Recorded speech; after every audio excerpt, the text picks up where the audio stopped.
जय Jinendra. Hi guys.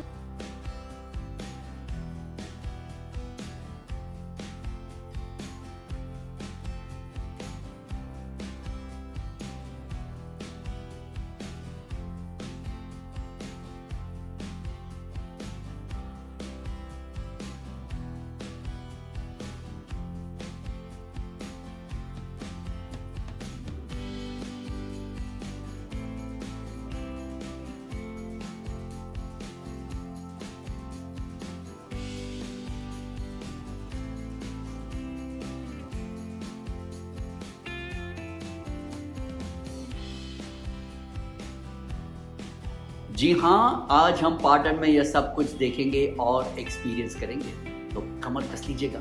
यह video काफ़ी इंफॉर्मेटिव और इंटरेस्टिंग होने वाला है। नए हैं तो चैनल को प्लीज़ सब्सक्राइब कीजिएगा। मैं हूँ राकेश जैन और स्वागत है आप हमारे इस चैनल पर।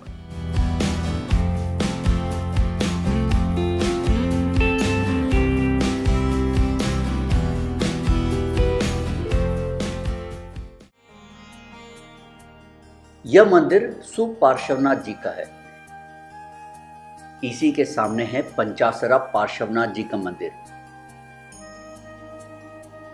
चलिए पहले दर्शन करते हैं सुपार्श्वनाथ जी के। प्रतिमा तो लगभग 1200 साल पुरानी है। इस मंदिर का निर्माण पहले वनराज चावड़ा ने कराया था और यह उनकी मूर्ति है। वक्त वक्त पर जीर्णोद्धार होता गया।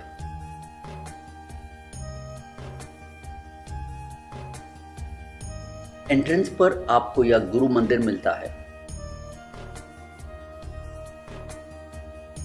यह है पंचासरा पार्श्वनाथ जी का मंदिर। यह मंदिर पाटन के सबसे बड़े मंदिरों में से एक है। चलिए अंदर दर्शन करते हैं। संगमरमर का फर्श और नाजुक नक्काशी यहां देखी जा सकती है। गुंबद, स्तंभ, छत, दीवारें, उफ, कलाकारी के अद्भुत नमूने हैं इधर। पाटन की खास बात यह है कि यहां 108 पार्श्वनाथ में 9 पार्श्वनाथ के मंदिर आपको यहीं पर मिल जाएंगे। यह है नवखंडा पार्श्वनाथ। पद्मासन मुद्रा में भगवान पंचासरा पार्श्वनाथ की सफेद संगमरमर की मूर्ति है। मूर्ति को पंचसारा नामक गांव से लाया गया था, इसीलिए इसका नाम पंचासरा पार्श्वनाथ पड़ गया।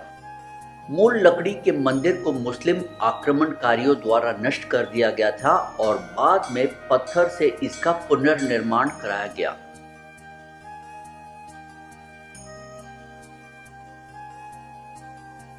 मंदिर के चारों ओर जो मूर्तियां हैं, उनकी नक्काशी बड़ी ही शानदार है। एक एक बार मन में विचार आता है कि अगर मंदिर नहीं होते तो शायद यह मूर्ति कला आज जीवित नहीं रहती।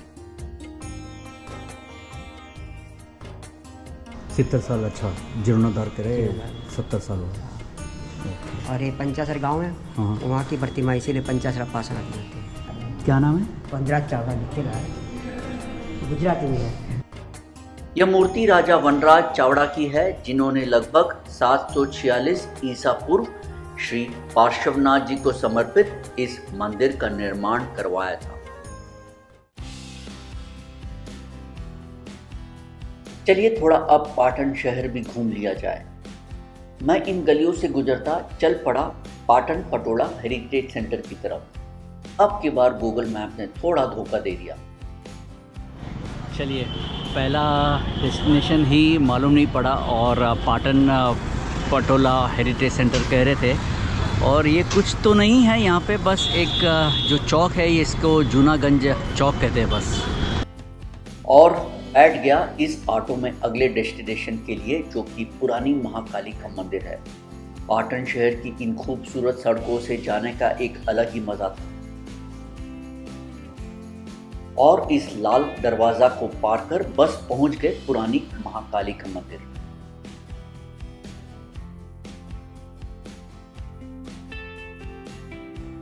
मंदिर किले नुमा दीवार के बिल्कुल बाजू है। हर जगह कोई न कोई मंदिर और लोगों से इससे जुड़ी आस्था शायद कहीं न कहीं हमें अपने धर्म से आज भी जोड़े रखा है। इस मंदिर से रानी की वाव और सहस्त्रलिंग तालाब बस 500 मीटर की दूरी में है। लेकिन पहले आपको यह जगह पाटन और किस चीज के लिए वर्ल्ड फेमस है बताता हूं। यह है पाटन पटोला हेरिटेज म्यूजियम।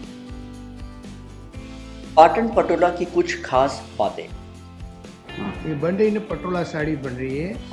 इसमें मेन आर्ट क्या है, जो डिजाइन है प्रिंट नहीं किया है। ओके। लेकिन पूरी साड़ी के हर एक धागे को इतनी गिनती से बुनाई के पहले डाई करते हैं कि पूरा डिजाइन बुनाई के पहले धागे पर आ जाता है। दूसरे कपड़े में क्या होता है, कपड़ा बुनाई करने के बाद छपाई काम होता है। यहाँ पहले धागे डाई करते हैं, बाद में बुनाई करते हैं। यह दोनों साइड से पहनी जा सकती है। साड़ी बनने के बाद कई बार तो बुनकर भी नहीं बता सकते कि कौन सा साइड सीधा है या उल्टा है। 3 से 4 बुनकर तो करीब 4 महीने लगते हैं एक साड़ी बनाने में। आज इतनी आधुनिकता के बावजूद किसी भी देश ने इस शैली को कॉपी नहीं कर पाया है और इसीलिए यह शैली आज दुनिया भर में मशहूर है।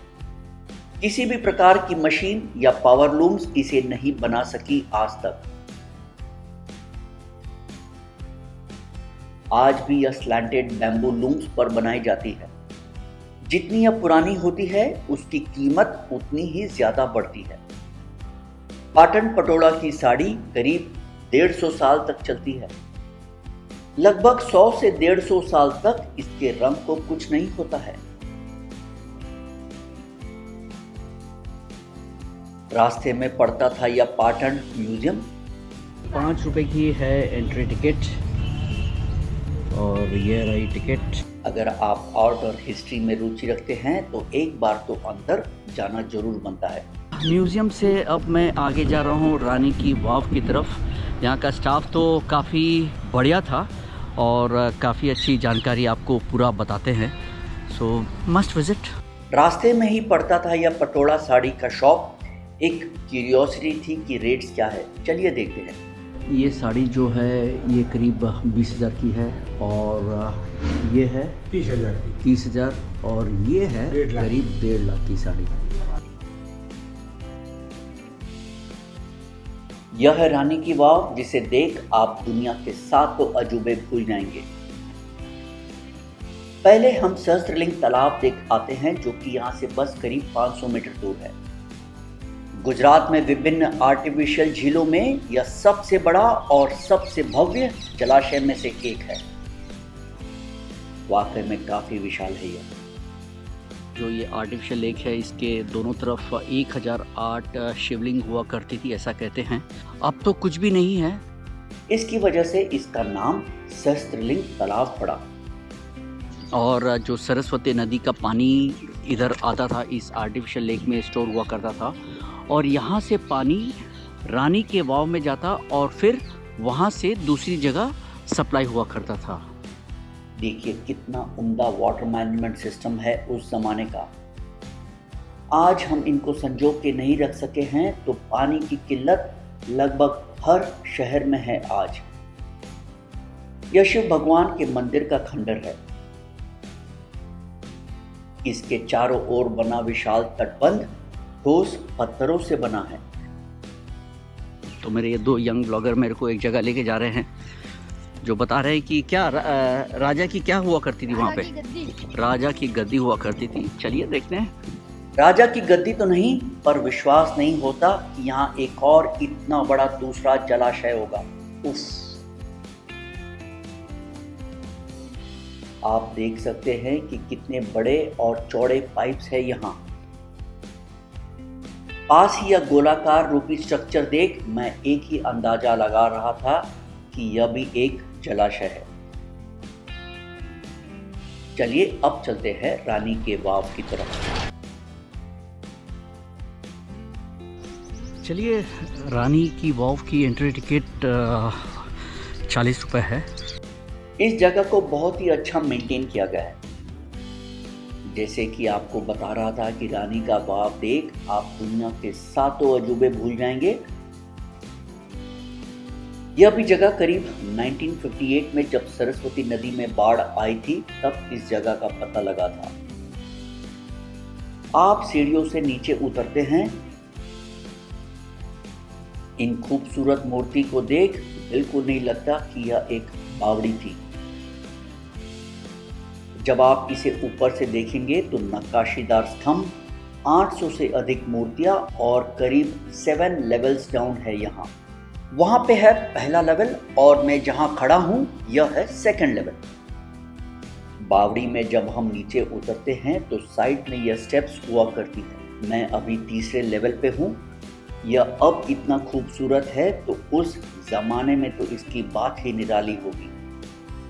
जैसे जैसे आप नीचे जाते हैं इसकी खूबसूरती, नक्काशी उतनी ही खूबसूरत होती जाती है।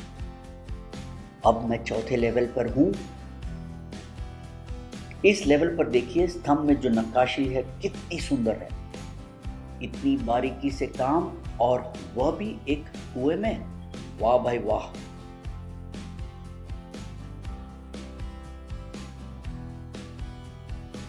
अब इंटरेस्टिंग बात, दीवार पर यह सब पटोला साड़ी के डिजाइन है।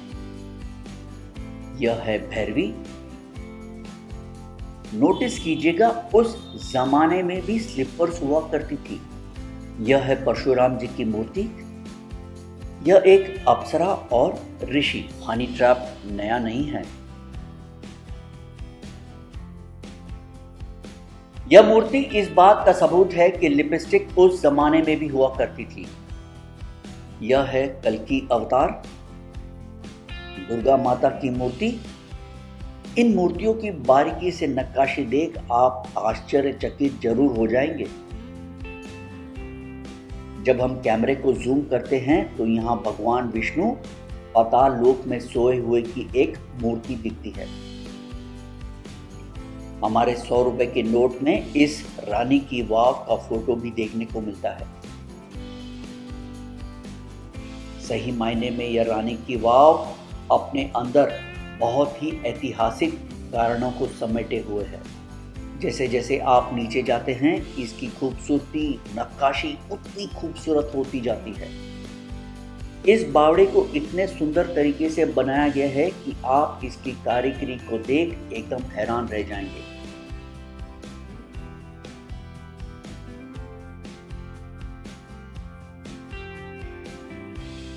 देखिए बावड़ी तो यह है और यहाँ तक के आने का रास्ता अपने आप में एक इतिहास छुपाए हुए।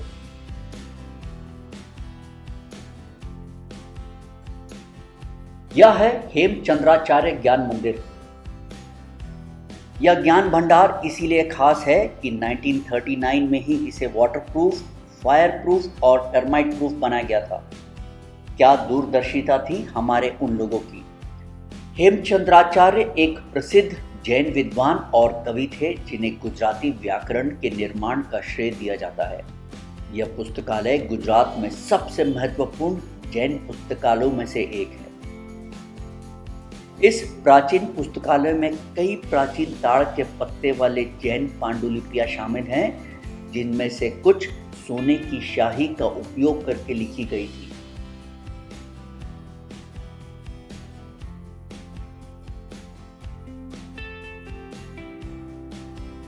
देखिए यहाँ पे 8 पार्श्वनाथ भगवान के और भी मंदिर है, और आप किसी भी ऑटो वाले को लेते हैं तो 300 रुपये पूरे ऑटो का, मतलब जिसमें 3 से 4 व्यक्ति आराम से बैठ के चले जाएं, इन सब का लेते हैं। एक गलती हमसे हुई, अगर आप शाम मेरी तरह 6 बजे के बाद जाते हैं तो कुछ मंदिर बंद मिल सकते हैं।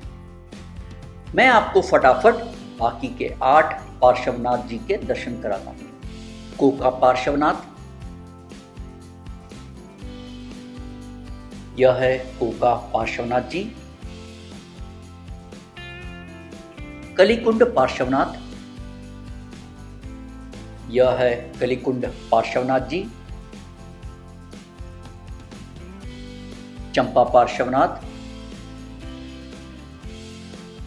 यह है चंपा पार्श्वनाथ जी। जाएंगे वो बाहर से दर्शन करके आएंगे। महादेव पार्श्वनाथ,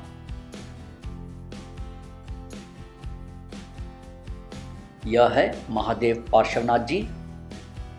જોગીવાડો જાગતો ને માતો ધીંગડમલ શામળા પાછળના धिंगड़मल श्री शामणा पार्श्वनाथ।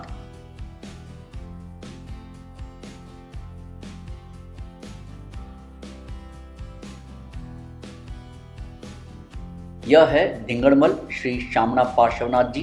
पार्श्वनाथ आएंगे, पार्श्वनाथ आएंगे, मेरे दिल की पुकार पार्श्वनाथ आएंगे, पार्श्वनाथ आएंगे। नारंगा पार्श्वनाथ, वाड़ी पार्श्वनाथ, टांकला पार्श्वनाथ।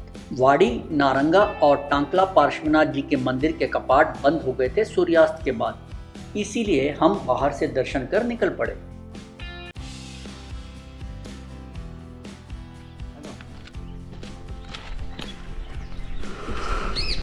उतर जाओ सब, फोटो नहीं खींच रहा हूँ, वीडियो खींच रहा हूँ, जल्दी आ जाओ। आओ। कैमरे के साथ और भी कई चीजों का ध्यान रखना पड़ता है मुझे। Welcome back to our channel. मैं भी फर्स्ट टाइम एक मॉडल शूटिंग करने की कोशिश की। यह लोग कोई गाने की शूटिंग कर रहे थे। मेरे ऊपर लगा देगा।